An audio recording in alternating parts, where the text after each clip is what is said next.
Necesito tu dinero de la jubilación, mamá.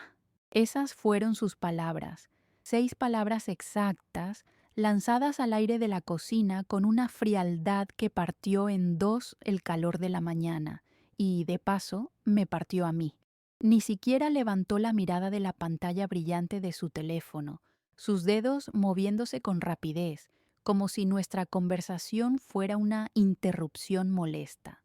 Javier, mi hijo, mi único hijo, el hombre al que le di la vida, al que vi crecer en esta misma casa, jugando en este mismo piso de baldosas gastadas, me estaba anunciando, no pidiendo, que tomaría lo único que me quedaba. No fue una súplica, ni el ruego de un hijo desesperado, fue una declaración de hechos, un comunicado oficial, como quien anuncia que el día está nublado o que se va a servir más café, con ese tono de derecho adquirido que tanto había empezado a notar en él. Sentí que el aire se volvía espeso, que me costaba respirar, un frío helado que me subió desde los pies, trepando por mis piernas, congelándome el vientre y paralizándome la lengua. Quería gritar, quería preguntarle si se había vuelto loco, pero solo pude mirarlo. Lo miré fijamente, buscando con desesperación al niño de las fotos que aún colgaban en el refrigerador, ese niño de ojos brillantes y sonrisa fácil que me prometía cuidarme cuando yo fuera viejita, pero frente a mí solo había un hombre de 45 años, con el ceño fruncido, impaciente, como si mi silencio lo estuviera retrasando de sus planes urgentes. Son mis gastos, mamá, tú entiendes, añadió, y esa fue la segunda daga, más profunda que la primera. ¿Entender? ¿Entender qué, Javier? Que sus fracasos constantes, sus negocios fallidos que yo ya había cubierto en silencio tantas veces, vendiendo mis pocas joyas, pidiendo adelantos, ahora tenían derecho a devorar mi futuro. Yo, Elena, con mis 68 años, con la espalda adolorida y las manos ásperas de fregar pisos ajenos y coser para la calle durante 4 décadas, había guardado cada centavo de esa jubilación como quien guarda la última gota de agua en el desierto. Era mi dignidad, era mi independencia, era la promesa que me hice a mí misma el día que enterré a su padre, la promesa de no ser una carga para nadie. Y ahora, él, mi propia sangre, el centro de mi universo, me lo exigía con la naturalidad de quien reclama una herencia que cree merecer por el simple hecho de existir. La humillación me quemó la garganta, un nudo amargo y espeso que me impedía tragar o hablar.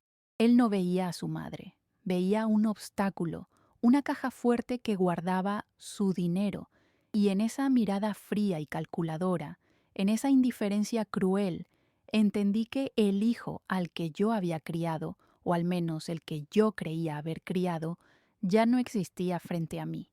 Me quedé en silencio sosteniendo la taza de café a medio camino de mi boca. La taza temblaba, yo temblaba, pero él no lo notó, o no le importó.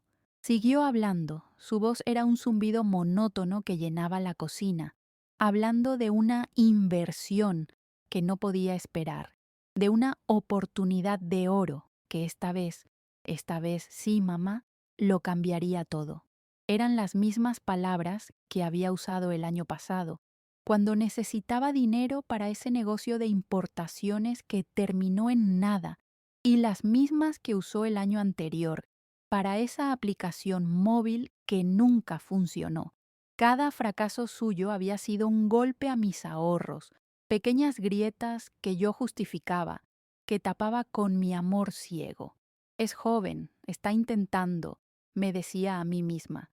Los hombres son así, necesitan arriesgarse, me consolaba. Pero ahora no estaba pidiendo las sobras, no estaba pidiendo un extra, estaba exigiendo el fondo, la base, la estructura de mi vida. Me miró por fin, y su mirada era dura. ¿Y bien? ¿Me vas a firmar el poder o tengo que ir al banco contigo?, preguntó, su tono subiendo de la exigencia a la irritación. Sentí náuseas. No era solo el dinero, Era la traición absoluta a la confianza. Yo, que le había enseñado a atarse los zapatos, que había pasado noches en vela cuando tenía fiebre, que había aplaudido cada pequeño logro suyo como si fuera la conquista del mundo. ¿Cómo habíamos llegado a esto? ¿En qué momento dejé de ser su madre para convertirme en su proveedora, en su recurso inagotable? Esta historia que les estoy contando, esta herida que se abrió esa mañana, es algo que muchas mujeres callan por vergüenza. Si tú también has sentido alguna vez que el amor te ha cegado, que has dado todo y has recibido ingratitud a cambio, te pido que me acompañes en este relato. Suscríbete al canal, dale me gusta a este video, porque lo que descubrí esa noche fue mucho peor que sus palabras, y necesito que sepas cómo una mujer puede encontrar su fuerza en el momento más oscuro. Mi silencio en esa cocina no fue de sumisión, fue el silencio del estupor. Él interpretó mi falta de respuesta como un sí a medias, como la debilidad de siempre. Deja de temblar, mujer, que no es el fin del mundo. Es solo dinero, dijo, levantándose y dejando la taza sucia sobre la mesa para que yo, por supuesto, la lavara. Salió de la cocina y yo me quedé sola, con el eco de sus palabras. Es solo dinero. Para él, quizás, para mí era mi vida. Pasé el resto del día como un autómata. La luz del sol entraba por la ventana, pero yo solo sentía frío. Intenté llamarlo al celular un par de veces por la tarde, con la tonta esperanza de que se hubiera arrepentido, de que me llamara y me dijera: «Mamá, perdóname, no sé qué me pasó, no quise decir eso». Pero la llamada iba directo al buzón de voz. Seguramente ya estaba con sus socios celebrando el dinero que estaba a punto de obtener. Caminaba por la casa, mi casa, la que su padre y yo habíamos construido ladrillo a ladrillo, y cada objeto me gritaba mi estupidez. La silla donde lo amamantaba, la marca en la pared donde medíamos su altura, los trofeos de fútbol de la secundaria que yo guardaba como si fueran de oro puro. Todo era un monumento a mi devoción, una devoción que él ahora estaba dispuesto a pisotear. Traté de razonar conmigo misma. Quizás yo era la egoísta. Quizás, como madre, mi deber era sacrificarme hasta el final. Pero ¿dónde terminaba el sacrificio y dónde empezaba el abuso? La línea se había vuelto tan borrosa a lo largo de los años que ya no la distinguía. Yo había confundido el amor con la permisividad. Había confundido ser una buena madre con ser una esclava silenciosa de sus caprichos. Él era un hombre de 45 años, por el amor de Dios. ¿Hasta cuándo iba yo a seguir resolviendo sus problemas? La angustia se me asentó en el pecho, una presión física que me dificultaba respirar. Recordé a mis amigas, otras viudas como yo, que hablaban de sus viajes, de sus clases de tejido, de sus nietos. Yo no tenía nada de eso. Yo solo tenía a Javier, y Javier me estaba devorando viva, consumiendo mi pasado, mi presente y ahora mi futuro. La tarde cayó y con ella una oscuridad que era más que la ausencia de luz. Era la oscuridad del miedo. Miedo a la vejez, miedo a la pobreza, pero sobre todo el miedo aterrador de darme cuenta de que el hombre al que más amaba en el mundo me veía, simple y sencillamente, como un medio para un fin. La casa se sentía enorme y vacía. Preparé la cena, como siempre, por pura costumbre. Puse 2 platos, como siempre, y me senté a esperar, como siempre. Javier llegó tarde, mucho después de la medianoche. Yo fingía dormir, pero no había pegado ojo. Mi corazón latía con una fuerza desbocada, un tambor de angustia en el silencio de mi cuarto. Oí sus llaves en la cerradura, sus pasos arrastrados en el pasillo. Olía a alcohol y a ese perfume caro que siempre usaba, el que yo le compraba. Se asomó a mi habitación, lo sentí aunque no lo vi, esa pausa en la puerta para asegurarse de que la vieja estaba dormida. Contuve la respiración. Luego Lo oí ir a la cocina, abrir el refrigerador y después el silencio. Pero no era un silencio de paz, era un silencio denso, cargado. La angustia no me dejaba en paz. Las palabras de la mañana volvían una y otra vez. Necesito tu dinero. ¿Me vas a firmar el poder? Sabía que algo estaba mal, algo más allá de la terrible conversación que habíamos tenido. Mi cuerpo, esta vieja carcasa cansada, me lo gritaba. Había una tensión en el aire de la casa que podía cortar con un cuchillo. Me levanté sin hacer ruido. Mis pies descalzos no sonaban en el piso frío. Caminé por el corredor oscuro, guiada solo por esa certeza helada de que algo estaba ocurriendo. Y entonces lo vi. La luz de la lamparita del comedor estaba encendida, esa luz tenue que apenas usamos. Javier estaba sentado a la mesa, de espaldas a mí. Al principio no entendí qué hacía. Estaba inclinado sobre algo, concentrado. Y entonces oí el sonido, un sonido que se convirtió en la banda sonora de mi nueva vida. El sonido suave, metódico, de un bolígrafo sobre papel. El ras, ras, ras de una firma. Me asomé un poco más, escondida en la oscuridad del pasillo, y la vi. Mi cartera, que yo siempre dejaba en el perchero de la entrada, estaba abierta sobre la mesa, y junto a ella, mi chequera de la jubilación. Javier, mi hijo, bajo la luz débil de la lámpara, estaba imitando mi firma, practicándola en una hoja primero, y luego, con una calma aterradora, firmando uno por uno los cheques de mi talonario. Estaba robándome. No me estaba pidiendo, no estaba esperando mi firma. Me estaba robando, metódica, fríamente, en el silencio de la noche, mientras creía que yo dormía. El mundo se detuvo. No podía respirar. Era un frío que no venía de los pies. Era un frío que nacía en el centro del pecho y se expandía, congelando mis pulmones, mis brazos. Me quedé petrificada en la oscuridad del pasillo, viendo a mi propio hijo robarme. Y lo hacía con una calma que me revolvió el estómago. No estaba nervioso. No miraba por encima del hombro. Estaba concentrado. La luz tenue de la lámpara iluminaba sus manos, las mismas manos que yo había sostenido para que aprendiera a caminar, las manos que habían aplaudido sus primeros dibujos en la escuela, las manos que habían recibido 1000 bendiciones mías antes de cada examen.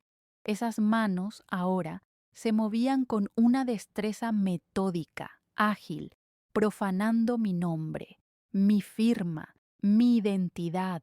Estaba falsificando mi autorización para despojarme de todo. La pila de cheques a su izquierda era la pila de mi futuro y él la estaba moviendo, hoja por hoja, a la pila de su pasado, a la pila de sus deudas. Vi cómo comparaba una firma que había practicado en un papel aparte con la que acababa de estampar en el cheque. Asentía levemente, satisfecho con su trabajo, con su falsificación. El orgullo que sentí por él tantas veces en mi vida se transformó en una bilis amarga que me subió por la garganta. No era un hijo desesperado tomando una medida extrema, era un criminal trabajando en su escritorio, y su escritorio era la mesa de mi comedor, la mesa donde habíamos celebrado cada uno de sus cumpleaños. La humillación fue total, absoluta, era una profanación. Y luego estaba el sonido. En el silencio absoluto de la madrugada, ese ras, ras, ras del bolígrafo sobre el papel poroso de los cheques era ensordecedor. Sonaba como si estuviera rasgando mi propia piel.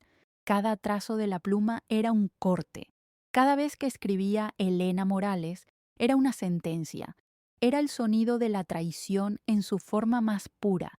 Ese sonido borró de mi memoria el sonido de su primera palabra, mamá. Borró el sonido de sus risas en el patio.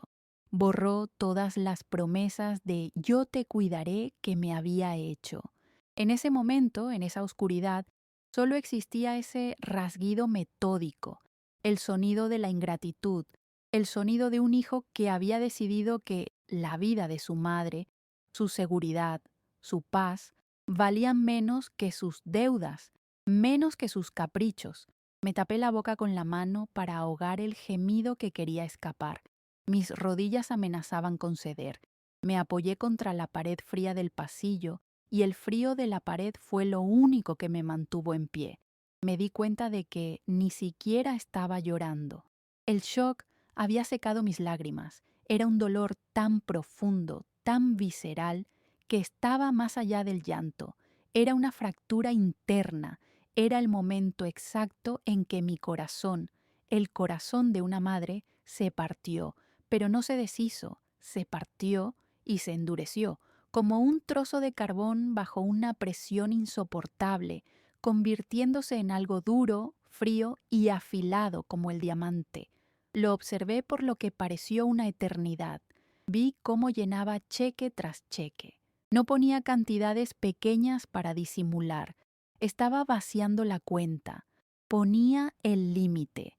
Y luego, con una paciencia que me heló la sangre, guardó los cheques firmados, los que ya eran suyos, en el bolsillo interior de su chaqueta, la misma chaqueta que yo le había planchado esa mañana.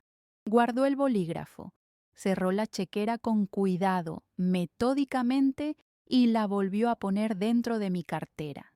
Y luego, el gesto que terminó de matarme, limpió la mesa con la palma de la mano, borrando cualquier evidencia, cualquier viruta de goma de borrar que hubiera usado para practicar.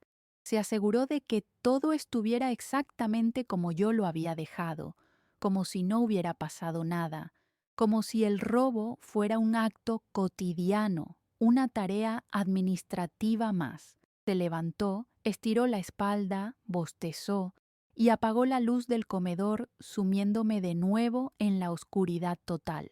Pero yo ya no necesitaba luz para ver. La imagen de sus manos firmando, el sonido del bolígrafo, se habían quemado en mi retina, en mis oídos.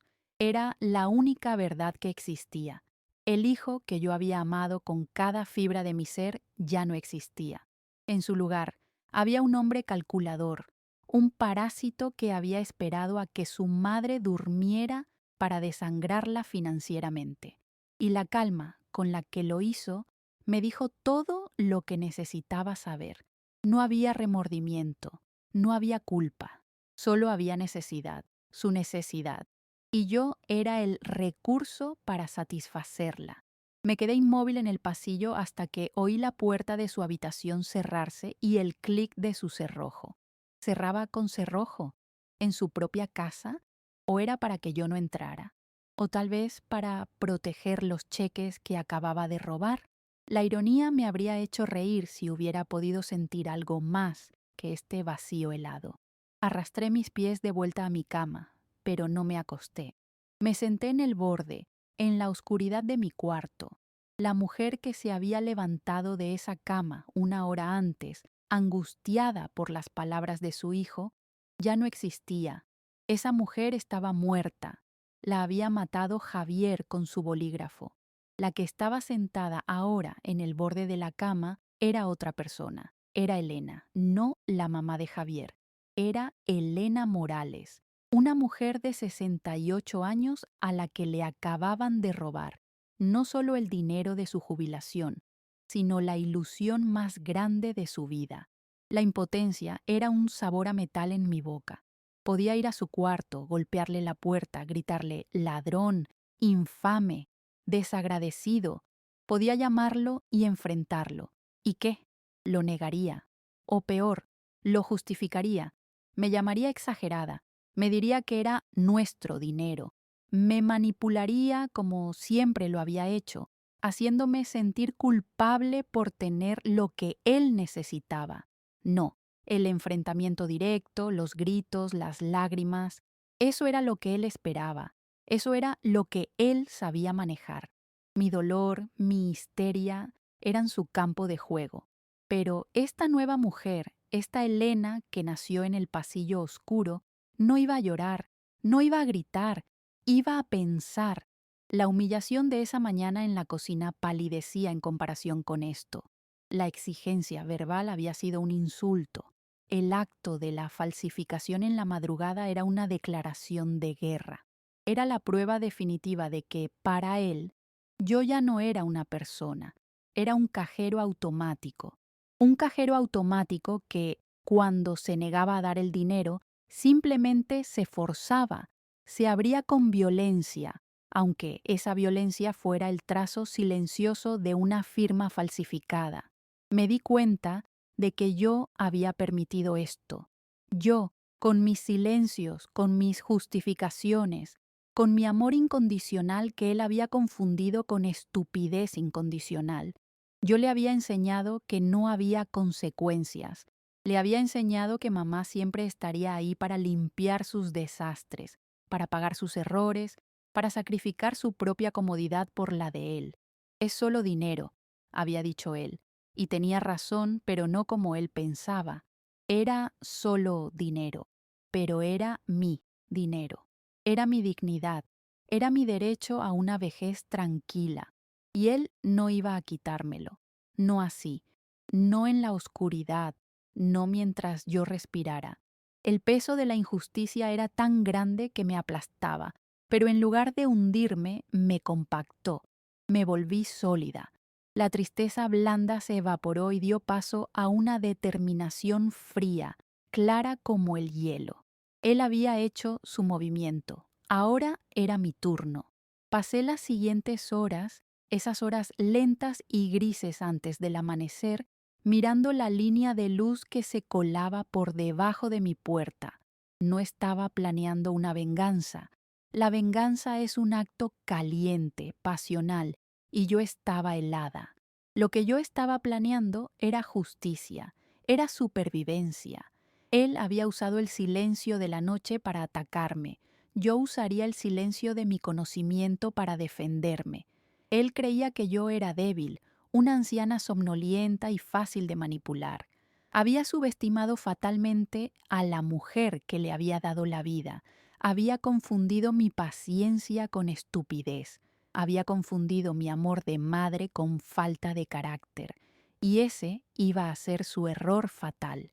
No iba a haber gritos, no iba a haber llanto, iba a haber acción, silenciosa, inteligente y legal. Él había usado una pluma como un arma. Yo usaría el sistema, la ley, como mi escudo. El sol empezó a teñir el cielo de un gris enfermizo. Oí el despertador de Javier sonar en la otra habitación. El monstruo despertaba. Y yo, su madre, la mujer a la que él creía haber vencido, me levanté de la cama, me lavé la cara con agua fría y me preparé para hacerle el desayuno.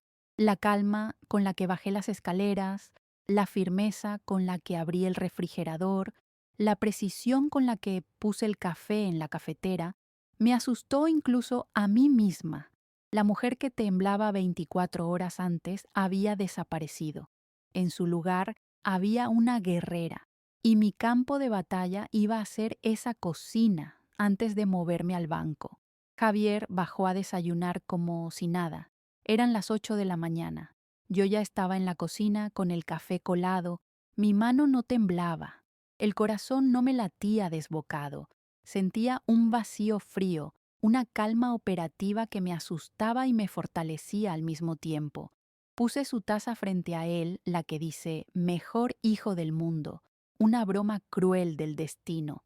Él me miró y me sonrió, una sonrisa rápida, distraída, mientras revisaba su teléfono. «Buenos días, ma», dijo. Buenos días. Para él lo eran. Había asegurado su financiamiento.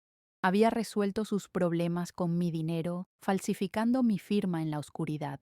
Y yo, su madre, la tonta, la víctima, se suponía que estaba durmiendo, ajena a todo, lista para ser manipulada o para aceptar sus demandas de la mañana anterior. No tenía idea de que yo había sido la única espectadora de su crimen. No sabía que su sonrisa tranquila era el último clavo en el ataúd de la madre abnegada que yo había sido. Le serví el café, negro, 2 de azúcar, como siempre. Lo vi levantar la taza con esas manos, sus manos, las que horas antes se movían con tanta pericia sobre mis cheques, Y no sentí nada, ni rabia, ni odio, ni siquiera la tristeza desgarradora de la noche. Solo sentí distancia, como si estuviera viendo a un extraño en mi cocina, un inquilino peligroso al que tenía que desalojar. Hoy se ve que va a hacer calor, comentó él, mirando por la ventana. Asentí, sin decir palabra. Mi silencio, que él interpretó como mi habitual sumisión o quizás la tristeza por nuestra pelea de ayer, era en realidad mi declaración de guerra. Él seguía hablando algo sobre el tráfico, sobre sus planes del día. Tengo que moverme temprano, mamá. Lo de esos socios es clave. Yo lo miraba. Realmente lo miraba, quizás por primera vez en décadas. No veía a mi niño. No veía al joven lleno de sueños que se había ido a la universidad. Veía a un hombre de 45 años, un fracasado, un parásito que había decidido conscientemente devorar a la única persona que lo amaba. Vi la debilidad en su supuesta fortaleza, la cobardía en su acto nocturno. ¿Qué clase de hombre le roba a su madre viuda mientras duerme? Y en ese instante, mientras él untaba mantequilla en su tostada, yo tomé mi decisión. No, la decisión ya la había tomado en el pasillo oscuro. En la cocina solo la estaba ratificando. No iba a ser más su víctima. No iba a ser más el colchón donde caían todos sus fracasos. Yo había confundido mi amor de madre con la obligación de ser su esclava financiera. Había creído que mi sacrificio era amor, cuando en realidad era habilitación. Lo había habilitado para hacer esto, este hombre débil y calculador que estaba frente a mí. Mi silencio en esa mesa era el fin de mi complicidad. Yo ya no era su cómplice. Él había roto el pacto, había elegido el dinero por encima de su madre. Y ahora yo iba a elegir mi vida por encima de sus caprichos. El amor no podía ser una sentencia de muerte para mi dignidad. Bueno, me voy, dijo, levantándose. Dejó la taza sucia, como siempre. Se puso la chaqueta, la misma chaqueta que yo había visto anoche, donde ahora descansaban en el bolsillo interior los cheques robados, mi futuro falsificado. Se acercó y me dio un beso en la frente. No te preocupes tanto, ma. Todo se va a arreglar. Lo del dinero es urgente, eso sí. Pídele el poder a tu abogado hoy, ¿sí? Me sonrió. La hipocresía de ese gesto, de ese beso, fue la gota final. Me sonrió con la tranquilidad de quien cree tener el control total, de quien cree que yo dormía y no sabía nada. No tenía la menor idea de que la mujer que estaba recibiendo ese beso ya no era su madre, era su adversaria. Asentí lentamente, sin expresión. Que te vaya bien, Javier, dije. Mi voz sonó neutra, plana. Él salió silbando. Lo vi cruzar el jardín y subirse a su auto, un auto que yo había ayudado a pagar. Lo vi alejarse por la calle y en cuanto dobló la esquina, la mujer de hielo que estaba en la cocina se puso en movimiento. El reloj marcaba las 8:45. El banco abría en 15 minutos. El tiempo de la espera, el tiempo del silencio, había terminado. Empezaba el tiempo de la acción. No me detuve a llorar. No me permití dudar. La imagen de sus manos firmando, el ras, ras, ras del bolígrafo, eran mi combustible. Fui a mi cuarto y me vestí. No elegí mi ropa de siempre, la bata gastada o los vestidos cómodos de señora. Abrí el armario y saqué el traje sastre azul marino que había usado para el funeral de mi esposo, el único traje bueno que tenía. Me peiné con cuidado, recogiendo mi cabello gris en un moño firme. Me puse mis anteojos, los que usaba para leer, los mismos que me habían dado la claridad para ver su traición en la penumbra. Me miré al espejo y no reconocí a la mujer que me devolvía la mirada. Sus ojos no eran los ojos llorosos de una víctima. Eran los ojos fríos y decididos de una mujer con un propósito. Tomé mi cartera, la misma que él había profanado. Revisé que estuviera mi documento de identidad. y salí de la casa. No era Elena, la madre de Javier. Era Elena Morales, ciudadana, cliente de un banco, una mujer a punto de recuperar su vida. Cada paso que daba en la acera, en dirección al banco, era firme. La mujer que temblaba 24 horas antes había desaparecido. Hoy, yo caminaba con la columna recta. El aire de la mañana era fresco, pero yo no sentía nada, solo la urgencia. Entré al banco exactamente a las 9:01. Las puertas de vidrio se abrieron y el aire acondicionado me golpeó, pero no era tan frío como el hielo que yo sentía por dentro. Había una pequeña fila. Esperé mi turno, de pie, inmóvil, sosteniendo mi cartera como si fuera un maletín de negocios. Cuando la cajera me dijo, siguiente, caminé hacia ella y mi voz fue clara, sin temblores. Buenos días. Necesito hablar con el gerente, el señor Martínez. Es una emergencia. La cajera me miró, quizás sorprendida por mi tono o por mi atuendo. Vio algo en mis ojos que le impidió hacerme preguntas. Un momento, doña Elena, dijo, y se levantó para buscarlo. Yo no era la misma doña Elena que venía a cobrar su jubilación con una sonrisa tímida. Hoy era una mujer que había visto el fondo de la traición y había regresado. El señor Martínez salió de su oficina de vidrio, preocupado. «¿Doña Elena? ¿Qué pasó? ¿Está todo bien?» Me hizo pasar, me ofreció asiento.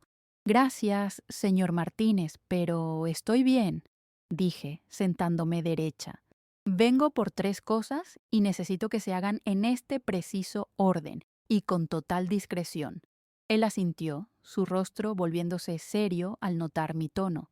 «Primero», comencé, sacando el cartón de registro de mi chequera, «necesito que cancele este talonario, completo, inmediatamente». El gerente parpadeó. «¿Cancelarlo? ¿Pero por qué? ¿La robaron? ¿Hizo la denuncia?» Lo miré fijamente a los ojos. «Me la robaron anoche», dije, usando una media verdad que era más fácil que la verdad completa. «No hice la denuncia, no quiero escándalos. Solo quiero que cada cheque de esta serie del primero al último sea bloqueado. Cualquier intento de cobro debe ser rechazado, sin excepciones». Mi voz era tan firme que él no dudó. «Por supuesto, doña Elena. Considere ese hecho. Ahora mismo bloqueo la serie completa». Lo vi teclear con rapidez en su computadora. «Listo. Ningún cheque de ese talonario será pagado». «¿Qué es lo segundo?» Respiré hondo. «Segundo, quiero transferir la totalidad de mis fondos, cada centavo de mi cuenta de jubilación, todo. Quiero que lo mueva a una cuenta nueva, una cuenta a la que solo yo tenga acceso, con nuevas claves, nuevas tarjetas, todo nuevo. Y que nada, absolutamente nada, esté relacionado con mis claves anteriores, ni fechas de nacimiento, ni aniversarios, nada». El gerente me miró, ahora sí, entendiendo la gravedad.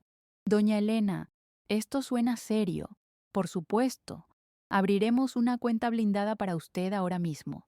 Mientras él preparaba los formularios para la nueva cuenta, sentí la primera ola de alivio.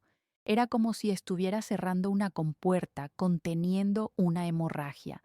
Estaba construyendo un muro.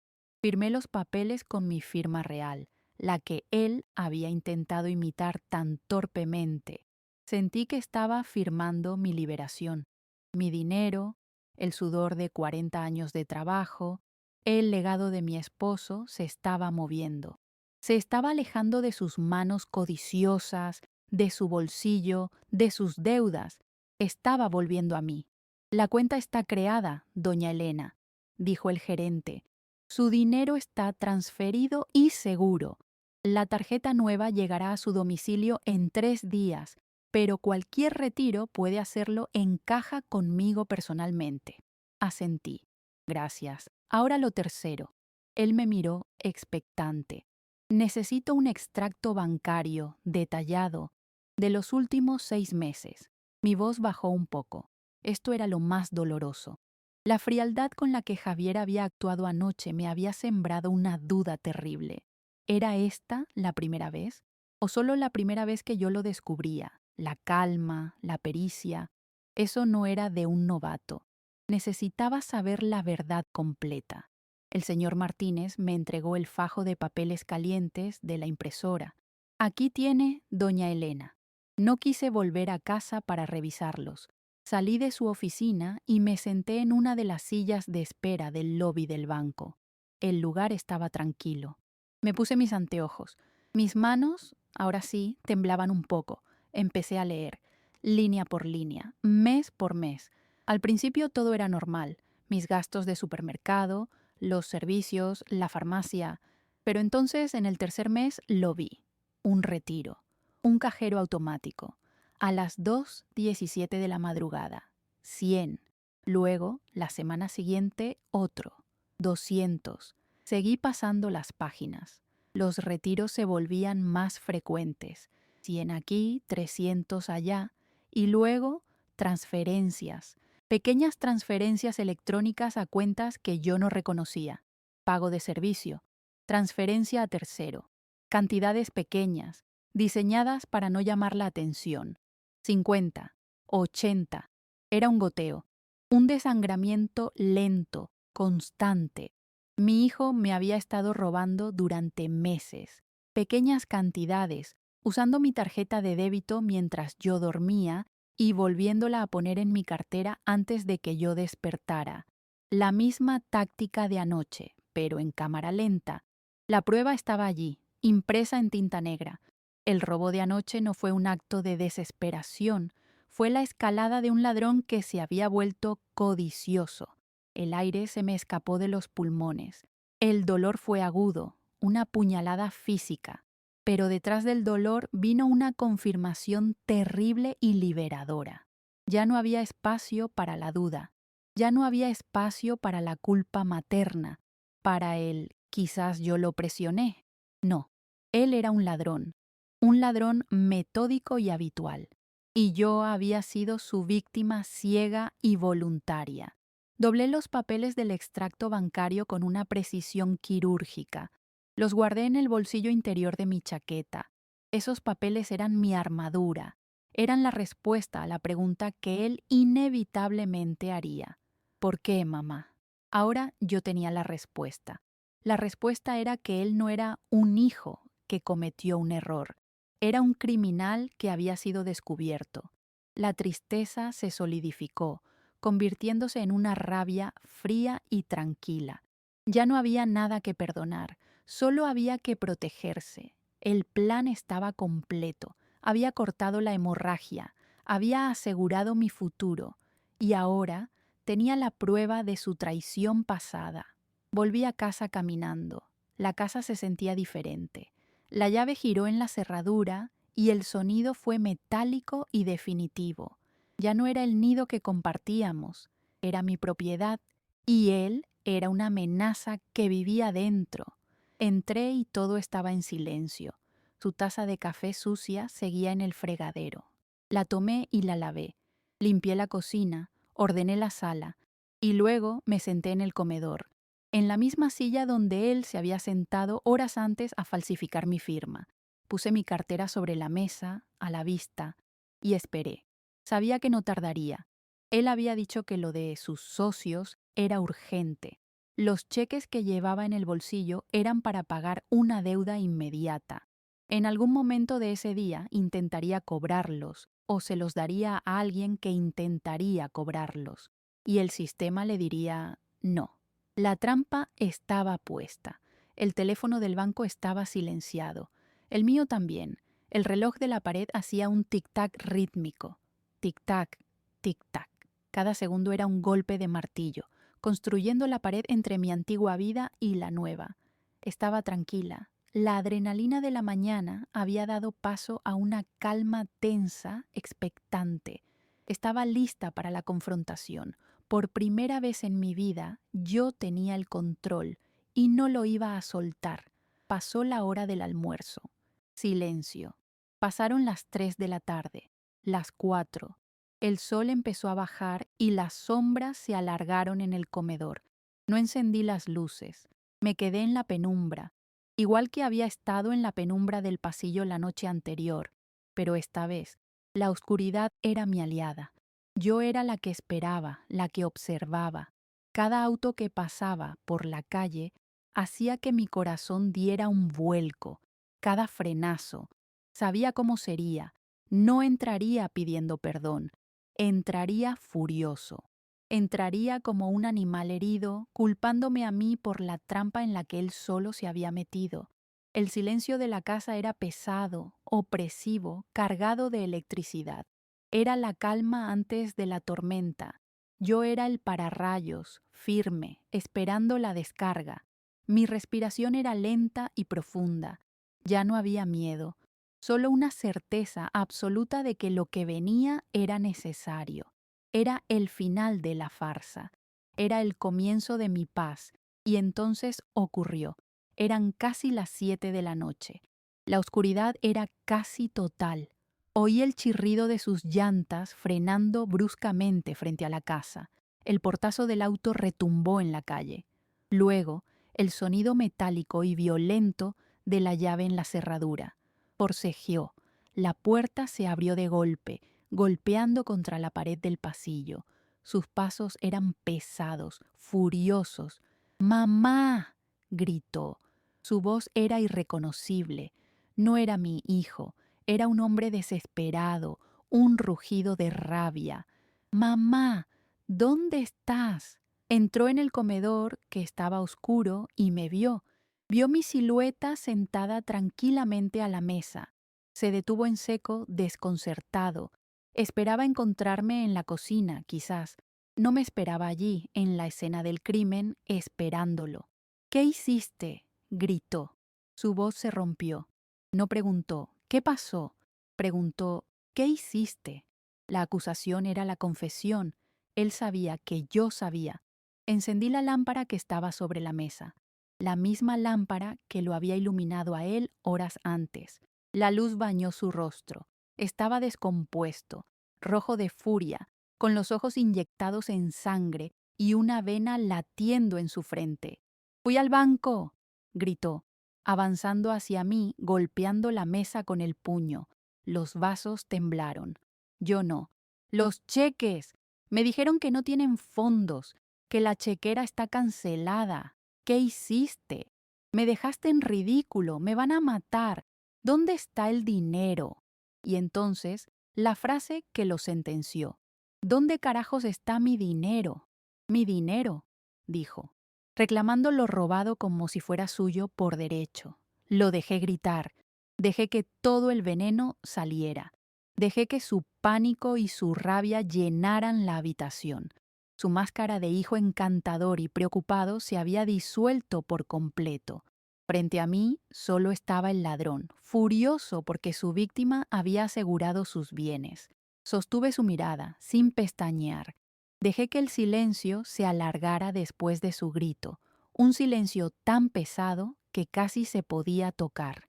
Y cuando por fin se calló, respirando agitadamente, esperando mi respuesta, mi llanto, mi miedo, saqué lentamente los papeles del banco de mi cartera. «Preguntas por el dinero, Javier», dije, y mi voz sonó tan tranquila que pareció cortar el aire. Puse los papeles sobre la mesa, justo bajo la luz de la lámpara. Eran los extractos bancarios. Es verdad, fui al banco esta mañana. Apenas te fuiste. Deslicé los papeles hacia él.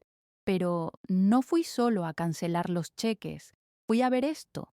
Su rostro pasó del rojo al blanco ceniza. Vio los papeles. Vio las líneas que yo había marcado con bolígrafo rojo. Vio los retiros de madrugada. Vio las transferencias desconocidas. Vio la larga historia de su robo hormiga. Levantó la mirada y la furia había desaparecido. En sus ojos solo había pánico, el pánico de ser descubierto. «Mamá, yo te lo puedo explicar, eso no es...», tartamudeaba. El gran hombre de negocios estaba tartamudeando. «No», lo interrumpí levantando mi mano. El gesto fue suficiente para callarlo. «No me expliques nada. Yo te vi, Javier, anoche. No podía dormir por lo que me dijiste en la mañana. Me levanté y te vi. Te vi sentado ahí, en esa misma silla, bajo esta misma luz. Te vi practicar mi firma. Te vi llenar mis cheques uno por uno. Oí el sonido de tu pluma robándome mi vida. El color desapareció por completo de su rostro. Se quedó sin aire. La verdad, dicha con tanta calma, lo había golpeado más fuerte que cualquier grito. Así que sí, continué. Fui al banco, cancelé esos cheques. Los cheques que llevas en el bolsillo no valen nada, son papel sucio. Hice una pausa y lo miré, no con odio, sino con una lástima helada. El dinero por el que preguntas, el que creías que era tuyo, el de esa cuenta, ya no está. La cuenta está vacía. Y entonces pronuncié la frase que había estado guardando todo el día. El dinero que yo gané con mi trabajo, Javier, mi jubilación, está seguro, en una cuenta nueva, una cuenta donde tus manos no pueden alcanzarlo. El dinero que tú me robaste anoche, ese se acabó. Javier se derrumbó. No fue un derrumbe teatral, fue como si le hubieran cortado los hilos. Se dejó caer en la silla de su crimen, y escondió la cara entre las manos. No lloró, no gritó. Fue la implosión silenciosa de un hombre que lo había perdido todo por su propia codicia. Había perdido el dinero, había perdido la confianza. Y se dio cuenta, en ese instante, de que había perdido a su madre, al menos a la madre que él conocía, la que todo lo perdonaba. No sentí triunfo, no sentí alegría, solo un vacío inmenso, la tristeza profunda de un funeral, el funeral de la ilusión de que yo tenía un hijo. Había ganado mi seguridad, sí, pero el precio había sido confirmar que estaba sola, que la persona que más amaba en el mundo era un extraño, un ladrón. Mamá, por favor, susurró él desde sus manos. Por favor, tienes que ayudarme. Esas personas me van a hacer daño. Soy tu hijo. Saca el dinero. Dámelo. El último intento, la última manipulación. La carta de soy tu hijo. Pero esa carta ya estaba quemada. Yo tuve un hijo, Javier, le dije, mi voz suave pero firme. Un hijo al que le di la vida, mi tiempo, mi amor y todo mi dinero. Pero ese hijo desapareció. En su lugar hay un hombre que falsificó la firma de su madre viuda para robarle lo único que le quedaba. Y a ese hombre yo no le debo nada, mucho menos mi dignidad. Me levanté de la mesa.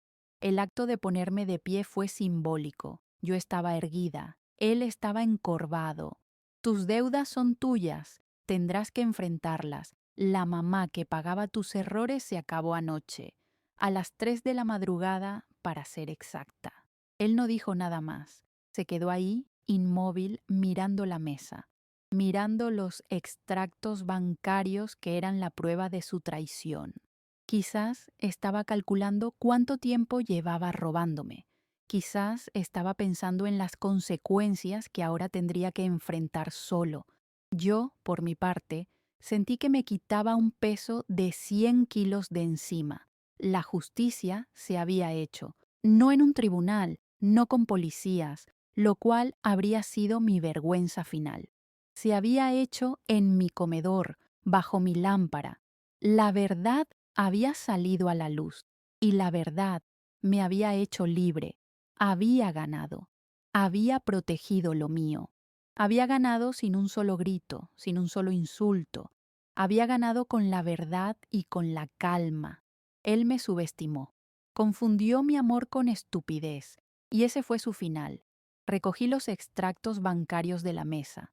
Los doblé con cuidado y los guardé de nuevo en mi cartera. Voy a preparar la cena, dije, volviendo a la normalidad, aunque nada volvería a ser normal.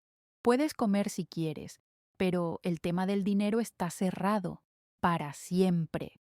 Caminé hacia la cocina, dejándolo solo en el comedor, solo con su derrota, con su miedo, con las consecuencias de sus actos.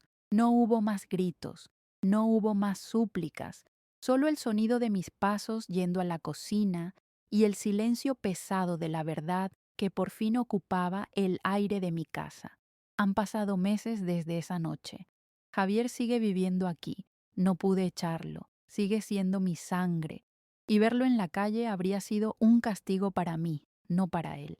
Pero el hombre que vive bajo mi techo ya no es mi hijo. Es un fantasma. Apenas hablamos. Él sale muy temprano y vuelve muy tarde. No sé cómo arregló sus deudas y he decidido que no quiero saberlo. Come la cena que preparo, en silencio, y se encierra en su cuarto. El lazo financiero se rompió para siempre. La confianza, por supuesto, murió con el sonido de esa pluma. Pero en lugar de esa relación rota, encontré algo que había perdido, mi paz. Duermo toda la noche. Mi dinero está seguro. Mi futuro me pertenece. La casa está en silencio, pero ya no es un silencio de miedo, es un silencio de calma. A veces lo miro cuando cree que no lo veo. Veo a un hombre que ha envejecido. Veo la sombra del niño que amé. Y me duele. El amor de madre no se apaga como un interruptor, pero se transforma. Se convierte en lástima. Lo amo, sí, pero lo amo, como se ama un recuerdo, como se ama algo que se perdió para siempre. Ya no siento la obligación de salvarlo. Comprendí, por fin, que para salvarlo a él tenía que ahogarme yo. Y yo elegí vivir. Elegí respirar. Recuperé el control de mi vida no con un escándalo, sino con una acción silenciosa y firme. Y esa es la victoria más dulce, la que no necesita testigos, solo la tranquilidad de mi propia conciencia. Mi jubilación ahora la uso para mí, para mis plantas, para un viaje corto que siempre quise hacer, para vivir sin miedo. La lección que me dejó esta herida es la que quiero dejarles a ustedes, a todas las mujeres que, como yo, han confundido el amor con el sacrificio ilimitado. Se puede amar a un hijo con toda el alma, se puede dar la vida por ellos, pero lo que nunca, jamás podemos permitir es que nos roben la dignidad. La dignidad no es negociable. El respeto propio no es algo que se pueda regalar, porque el día que permites que te vean no como una persona, sino como un recurso, ese día lo pierdes todo. Y recuperarlo cuesta. Cuesta una noche de insomnio, cuesta la muerte de una ilusión, pero se puede recuperar. Y cuando te pones de pie y dices basta, el silencio que sigue no es de derrota, es el silencio de tu nueva fuerza. Javier me subestimó. El mundo siempre subestima a las mujeres silenciosas. Confunden nuestra paciencia con debilidad, confunden nuestra capacidad de perdonar con estupidez, pero no entienden que el silencio de una mujer herida no es sumisión, es observación, es estrategia, es el preludio de su justicia, es el momento exacto en que deja de llorar y empieza a pensar. Y una mujer que piensa, una mujer que ha decidido recuperar su vida, es la fuerza más imparable que existe. No dejen que nadie les robe su firma. No dejen que nadie les robe su paz. Mi nombre es Elena y esta por fin es mi casa.